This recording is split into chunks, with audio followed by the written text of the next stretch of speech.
Iya, kita lanjut ya Bapak Ibu karena waktu terus bergulir. Selanjutnya adalah, nah ini masih tetap kasus kedua, yang mana coach-nya sekarang adalah saya sendiri, coaching-nya Bu Oyi, pengamatnya adalah Pak Adi dan Bu Ririn. Oke, Bu Yori siap? Ya, oke. Iya. Baiklah Bapak Ibu, selamat siang semuanya. Sekarang tiba saatnya bagi saya sebagai coach dalam mencobakan coach dalam kasus kedua. Yang mana kasus keduanya adalah seorang murid bercerita kepada bahwa dia merasa diperlakukan tidak adil oleh seorang guru. Guru tersebut membuka les privat dan sebagian besar murid di kelas mengikuti les privat tersebut, kecuali murid yang bersangkutan.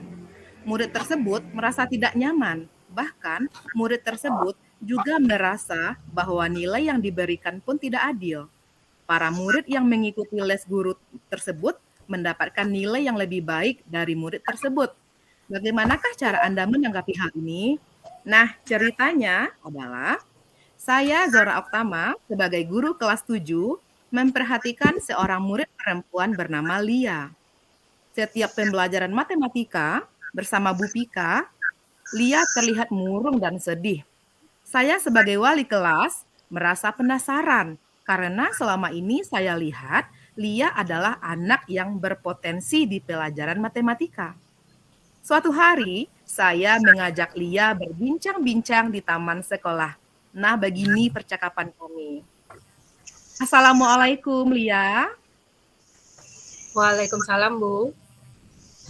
Lia, bisakah kita ngobrol di taman? Tentu bisa, Bu. Kebetulan saya juga ingin sekali ngobrol dengan Ibu. Lia, ayo duduk di sini sama Ibu. Maaf ya, akhir-akhir ini Ibu perhatikan Lia terlihat murung dan sedih setelah belajar matematika. Coba ceritakan, apa yang Lia hadapi? Tidak ada apa-apa, Bu. Tapi sebenarnya saya malu, Bu, untuk menceritakannya. Mengapa malu? Ibu kan wali kelasmu. Jadi apapun yang kamu rasakan boleh bercerita sama ibu. Coba ceritakanlah. Baiklah, Bu. Nah, kira-kira apa yang Lia inginkan dari obrolan kita pada siang hari ini? Saya ingin masalah saya yang saya rasakan dapat terselesaikan dengan cepat dan baik. Kamu sedang punya masalah dan apakah kamu ingin menyelesaikan masalah yang kamu hadapi? Iya, Bu. Saya ingin mengutarakan keganjalan yang ada di hati saya. Iya. Coba ceritakan keganjalan seperti apa yang sedang kamu rasakan. Sebenarnya pada pembelajaran matematika, saya merasa diperlakukan tidak adil, Bu. Oh, seperti itu. Tapi mengapa kamu berpikiran seperti itu? Karena semenjak Bu Pika membuat les privat, Bu Pika sering menyindir saya. Karena saya satu-satunya murid yang tidak ikut les privat dengan ibu tersebut. Lalu, apa yang kamu rasakan? Saya merasa tidak nyaman ketika disindir, Bu. Begitu ya. Lalu, apalagi yang kamu rasakan? Saya merasa sedih, Bu. Saya merasakan ketidakadilan. Nilai saya selalu kecil dibandingkan nilai teman-teman yang ikut les privat. Sebelum teman-teman ikut tes privat, nilai saya tertinggi di kelas, Bu. Baik. Bolehkah Ibu tahu seperti apa ketidakadilan yang kamu ceritakan itu? Bisakah kamu ceritakan bentuk ketidakadilan itu? Baik, Bu.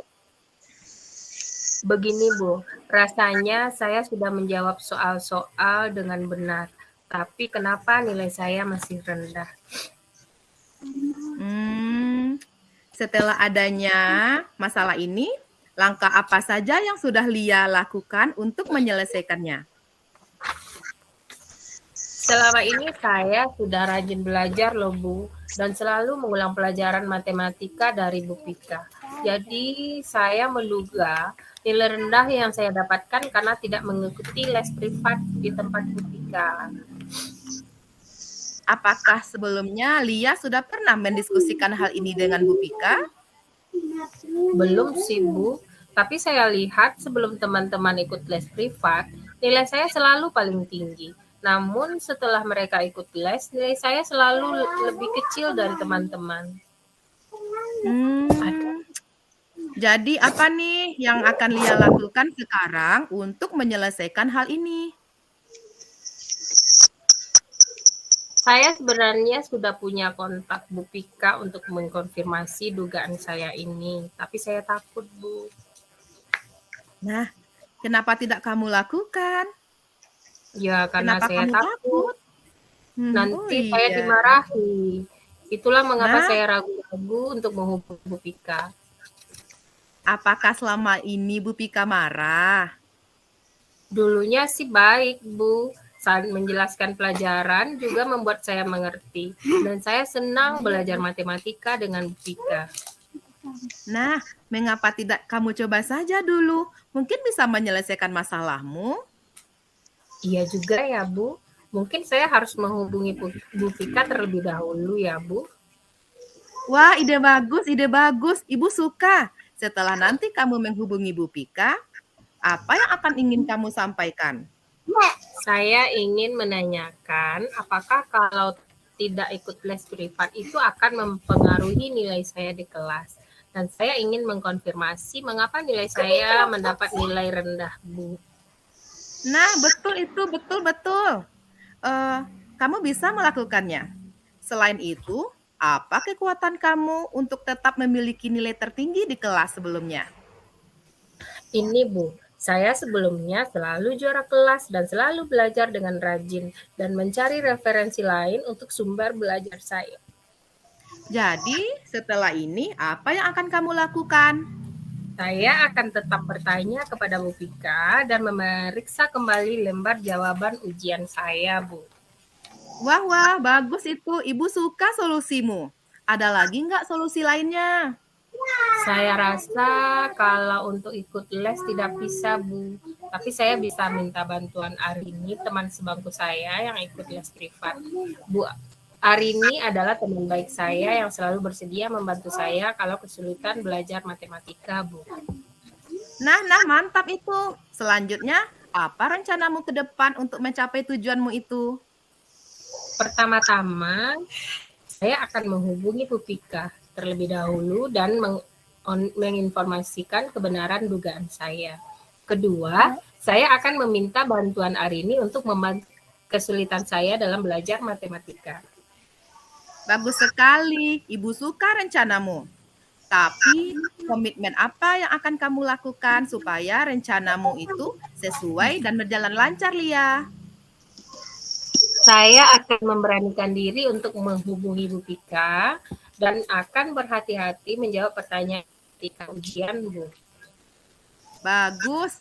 Kemudian, siapa nih yang akan membantu kamu menjalankan komitmen ini? Saya akan meminta bantuan Arini untuk menemani saya ketika menghubungi Bu Pika dan juga meminta Arini membantu saya belajar. Nah, itu bagus tuh, bagus. Itu baik untuk kamu lakukan. Terima kasih ya Bu sudah mendengarkan saya. Saya permisi dulu ya Bu. Iya, sama-sama Lia. Assalamualaikum Bu. Waalaikumsalam Lia. Nah, Bapak Ibu, demikian tadi. Tepuk tangan, terima kasih Pak Adi, Bapak Ibu semuanya.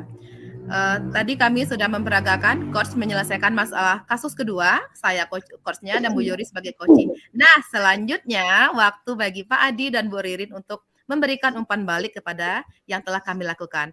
Waktu pertama saya berikan kepada Ibu Ririn terlebih dahulu. Silakan Ibu Ririn. Baik, terima kasih. Dari pemaparan tadi, dari percakapan tadi, menurut saya Ibu Zora sudah bertindak sebagai coach yang baik ya, dengan memperhatikan tahapan model Tirta. terlihat pada saat Ibu Zora menanyakan keinginan muridnya atas obrolan yang sedang berlangsung, yaitu tentang tujuan umum. Kemudian yang keduanya mengidentifikasi masalah, yaitu dengan cara menanyakan masalah yang dihadapi oleh anak muridnya. Kemudian yang ketiga, rencana aksi. Ibu Zora sudah memberikan pertanyaan-pertanyaan umpan balik mengenai masalahnya. Dan yang keempat, dengan menanyakan komitmen yang dilakukan supaya rencana yang akan dilakukan sudah terlihat dengan baik tadi dari percakapan Ibu tadi. Demikian Ibu Zora. Iya, terima kasih Bu Ririn atas umpan baliknya. Nah, selanjutnya nih kepada Pak Adi, silakan Pak Adi untuk memberikan hasil pengamatan Pak Adi. Silakan Pak Adi. Ya, terima kasih atas waktunya. Saya sangat mengapresiasi sekali kegiatan coaching yang telah dilakukan dan sangat luar biasa. Langkah-langkah kita yang telah dilakukan dalam coaching ini tadi sudah nampak menyampaikan tujuan coaching. Kemudian juga dalam mengidentifikasi masalah sudah memberikan pertanyaan-pertanyaan atau umpan balik yang mengarah untuk menggali potensi daripada coachnya. Kemudian dari rencana aksi, di situ coach sudah memberikan beberapa pertanyaan-pertanyaan dan umpan balik mengenai apa rencana coach untuk menyelesaikan permasalahannya. Nah, kemudian juga tanggung jawab juga sudah dalam kegiatan coaching ini sudah ada beberapa pertanyaan-pertanyaan yang mengenai umpan balik dan apa komitmen coach dalam menyelesaikan permasalahannya. Itu mungkin yang bisa saya sampaikan, Bu Zora. Iya, terima kasih Pak Adi dan Bu Ririn sebagai pengamat atas umpan baliknya. Kita jadikan sebagai masukan, iya, untuk bisa kita lakukan di implementasi kenyataannya ya Pak Adi dan Bu Ririn. Nah, selanjutnya kita